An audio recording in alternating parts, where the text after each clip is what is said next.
comme a dit Katia, je suis Eric Imbert. Je ne suis pas du tout responsable du projet dont je vais vous parler, puisque les responsables sont Simon Été, parce que le projet se termine en ce moment même. Là, c'est la dernière journée. Il y a les journées de restitution en ce moment à Montpellier. Donc, les responsables étaient Simon Boitard et Raphaël Lebois.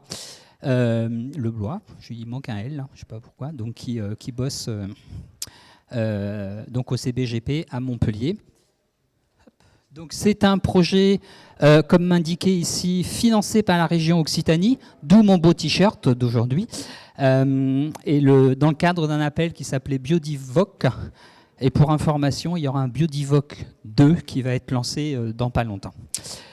C'est un projet Occitanie, donc un consortium de laboratoires, d'acteurs, etc., entre Toulouse, Montpellier et Perpignan. Et puis on est même allé chercher des gens à la capitale pour des compétences particulières. Donc le projet, alors c'est très exploratoire dans le cadre de ce projet. Je ne vais pas vous parler beaucoup de génomique, en fait. Je vais juste essayer de vous donner les 2-3 idées majeures qui ont émergé qui sont à l'origine du projet et donc les développements qui sont à venir. Alors ça va être peut-être très loin de choses très pratiques, mais c'est des éléments de réflexion à avoir en tête pour ce qu'on fait en gestion, en conservation dans le futur. Et le futur, là, c'est un futur proche. Enfin, on espère que c'est un futur proche.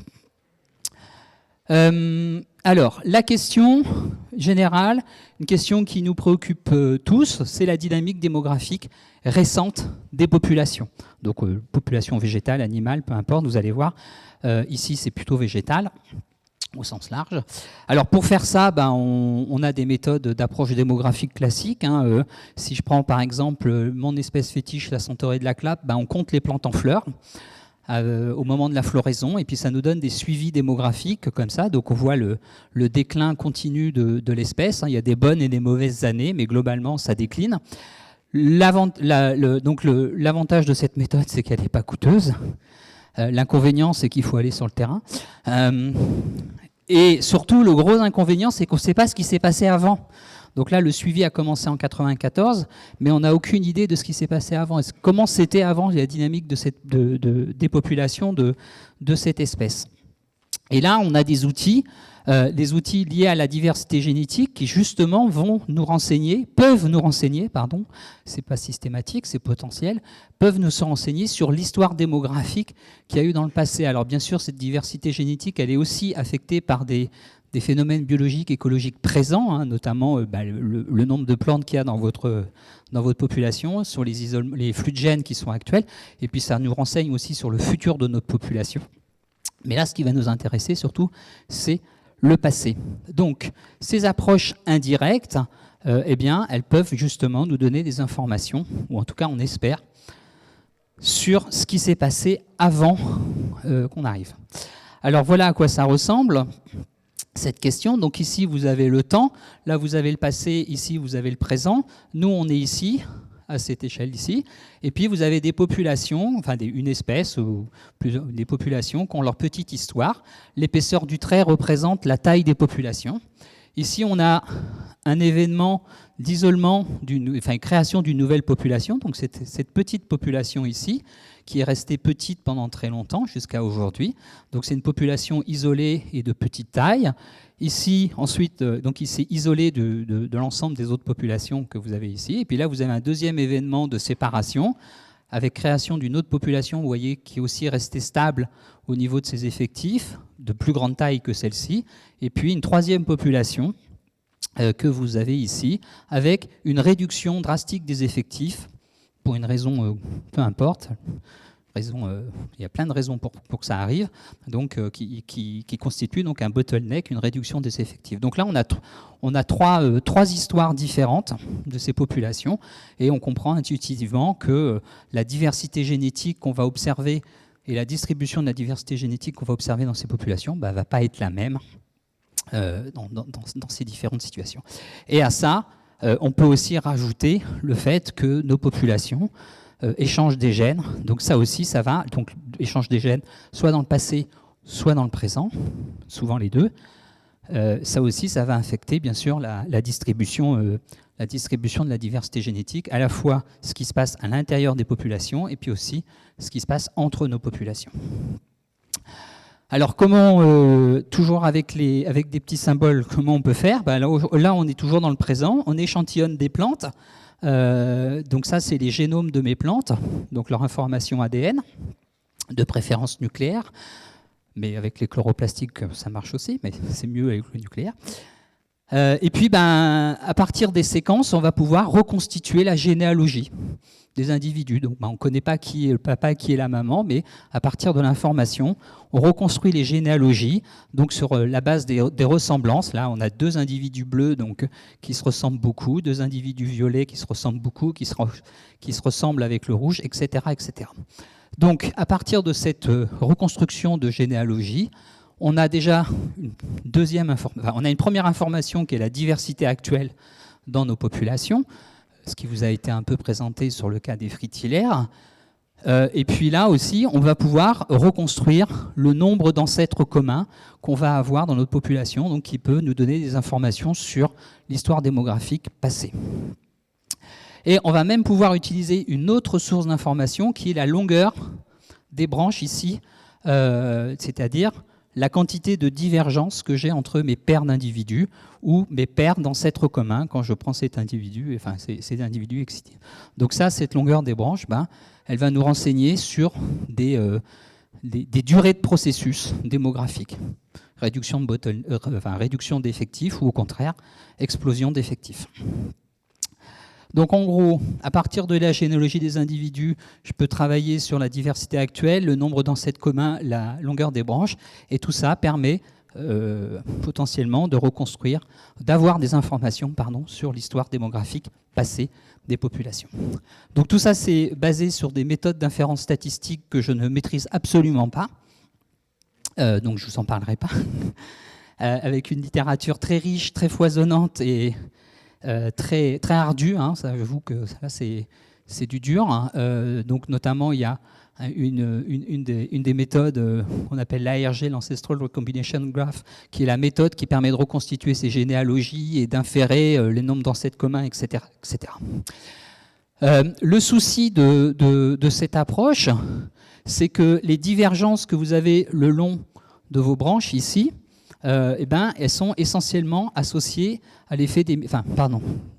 les mutations que vous avez au cours des générations sur votre ADN sont responsables de ces divergences que vous avez ici. Donc tout ça, ça permet de travailler sur des temps relativement longs, une centaine, voire des milliers de générations. Donc centaines, voire des milliers de générations. En termes de conservation, ça ne nous intéresse plus. Donc dans le cadre du consortium d'Evogène, la proposition qui a été faite, ça a été d'essayer de travailler sur des temps beaucoup plus courts, plus proches, donc le passé plus récent, en utilisant des segments identiques par descendance. Alors, oups, un peu flou, mais bon. L'idée des segments identiques par descendance, donc là vous avez une généalogie de 2 individus, ici, diploïdes, et dans ces 2 individus, on va repérer des segments qui sont identiques parce qu'ils sont hérités d'un ancêtre commun. Donc si on remonte le petit segment bleu ici, pof, on remonte, et ça vient de cet ancêtre commun ici, qui est ici, qui est ici. D'accord ? Donc c'est pour ça qu'ils sont identiques par descendance. C'est vraiment hérité d'un même ancêtre commun.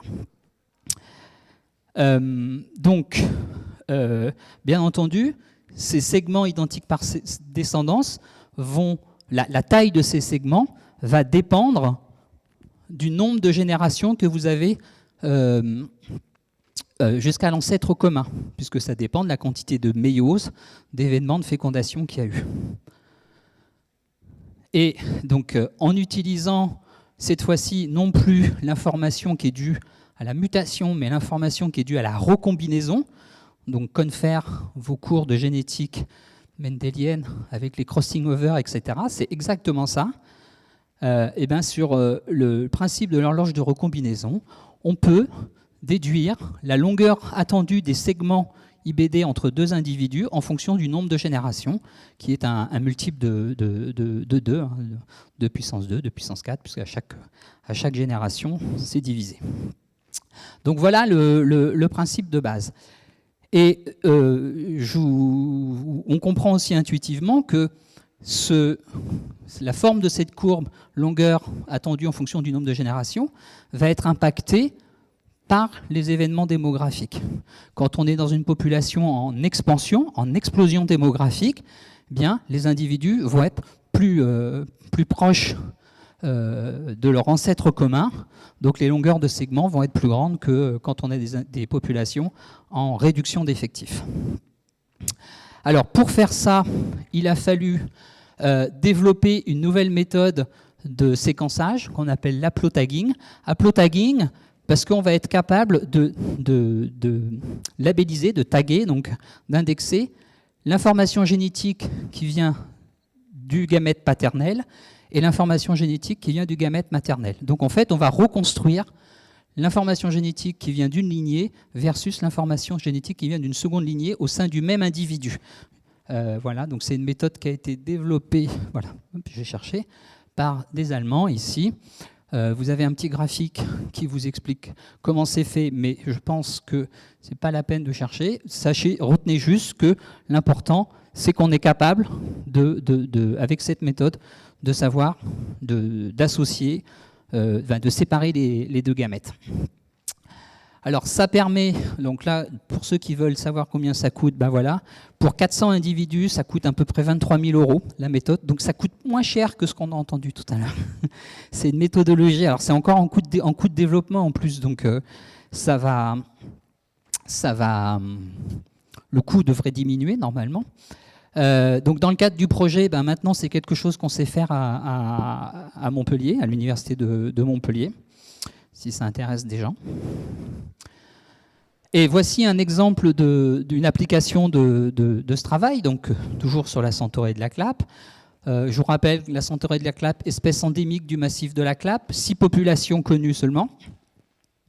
Et on a pu échantillonner, alors pas les 6 populations, parce qu'il y en a une qui est trop petite pour être échantillonnée correctement, mais on a pu échantillonner 5 des 6 populations. Là, vous avez la taille des échantillons, 30 individus dans les 3 grandes, et puis 3 et 3 dans les petites. Donc ça, c'est juste dû parce que vous savez que les plaques PCR font 96 individus, donc on est limité à 96. Si on rajoute une plaque, ça coûte très cher, donc il faut repasser à 96, donc c'est un peu compliqué. Et ce que vous avez ici, c'est le degré de ressemblance, justement, entre les individus issus de même population. Donc là, on a une des populations, les osiles pour ceux qui connaissent. Là aussi, vous avez les osiles. Et donc, on retrouve en fait des niveaux de différenciation et des apparentements entre individus qui sont assez classiques. Et puis, là où ça devient intéressant, c'est que, donc ça c'est le travail, je n'ai pas précisé, donc d'Océane Echen qui a travaillé sur qui a produit les jeux de données et qui a travaillé sur l'analyse des jeux de données, avec Pierre-Alessandre Gagnère entre autres. Donc, ce qu'a fait Océane, c'est qu'elle a reconstruit la généalogie sur 300 générations. 300 générations dans le passé, donc voilà, ils se sont limités à 300, c'est déjà beaucoup de temps de calcul. Donc c'est ce que vous avez ici, le présent est ici, on est là aujourd'hui, ça c'est le passé, reconstruire les individus, et ils ont recalculé tout simplement à chaque pas de temps le niveau de différenciation qu'on avait entre nos populations, donc le FST, ce que vous avez ici. Et ce dont on s'aperçoit, c'est que bon, bien sûr quand on remonte dans le temps, il n'y a plus il n'y avait qu'une seule grosse population, alors une seule grosse population au sens génétique, hein, donc ça ne veut pas dire qu'il y avait des centaurées partout, hein, ça veut dire que les échantillons qu'on a, l'ancêtre commun des échantillons qu'on a, des 96 individus, était en fait unique, et appartenait à une seule population, était unique. Et ce qu'on voit ici, c'est qu'il y a une rupture de pente dans cette différenciation entre 50 générations et 30 générations. Autrement dit, le flux de gènes entre les populations qu'on observe actuellement a été cassé à cette époque-là, entre 30 et 50 générations. Donc on a une information, donc 30 et 50 générations, sur cette plante, le temps de génération il est à peu près de 4,5 ans, donc ça nous remonte à 200 ans. Donc il s'est passé quelque chose il y a 200 ans. Alors après, on peut toujours trouver des explications a posteriori sur ce genre de choses. Alors, ce n'est pas les glaciations, hein, bien sûr, à cette échelle de temps. Mais il s'est passé quelque chose il y a 200 ans, donc qui nous montre en fait que les flux de gènes, là on n'est pas sur la démographie, mais sur les flux de gènes sur cette espèce, ont été modifiés de façon majeure dans un passé récent. 200 ans, c'est dans un passé récent pour ce qu'on fait. Voilà un peu la trame et l'exemple. Alors, dans le cadre du Devogène, on a travaillé sur d'autres espèces, donc notamment l'Ophrys démoni avec Joris Bertrand de Perpignan. Et puis, il y a aussi eu d'autres développements méthodologiques dont je ne vais pas vous parler, mais retenez qu'on a travaillé aussi, donc ça c'est un peu ce dont je viens de vous dire, hein, l'inférence de la fragmentation entre les populations, qu'on a travaillé aussi sur des questions de dispersion à l'échelle de paysages, donc encore une échelle beaucoup plus fine cette fois-ci sur la question de la dispersion à l'intérieur des populations. On a travaillé sur l'utilisation de données génomiques temporelles qui sont des méthodes plus classiques et plus traditionnelles pour détecter les changements d'effectifs en comparant la diversité dans le temps. Donc là, et ça permet aussi de s'intéresser à l'intensité de la sélection. Donc ça aussi, c'est des développements méthodologiques en cours.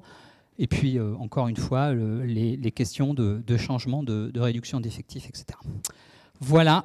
Si vous voulez en savoir plus, vous pouvez regarder sur Biodviggen les comptes rendus des journées de restitution qui ont lieu, qui finissent aujourd'hui, sont disponibles sur le site. Voilà. Merci.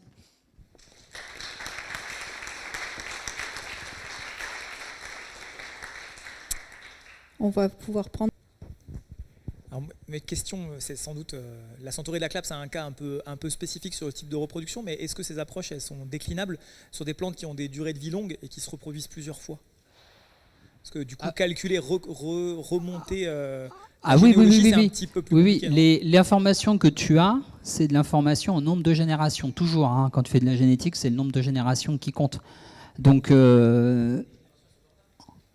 Oui, mais ça, c'est pas grave, parce que même si tes espèces, elles vivent, elles ont des durées de vie longues, tu peux quand même déduire le temps de génération. Le temps de génération, c'est le temps qui sépare deux générations. Hein. En fait, tu peux l'approximer en disant c'est le temps nécessaire pour qu'un individu devienne mature sexuellement, devienne mature pour se reproduire. Ok ? Donc, même si ton arbre il vit 80 ans, le temps de génération n'est pas de 80. Voilà. Donc, tu peux. Et après, une des difficultés, effectivement, c'est de transformer le temps, le nombre de générations en nombre en temps humain, quoi. Voilà. Là, tu peux avoir une grande variance parce que tu n'as pas forcément bien estimé ton temps de génération, etc. Mais c'est pas très gênant. Si déjà tu as l'information en nombre de générations, c'est déjà pas mal, quoi, de savoir si c'est du proche, parce que tu peux voir si c'est du proche ou du récent. C'est pas la même chose si tu as 30 générations que si tu as 150 générations.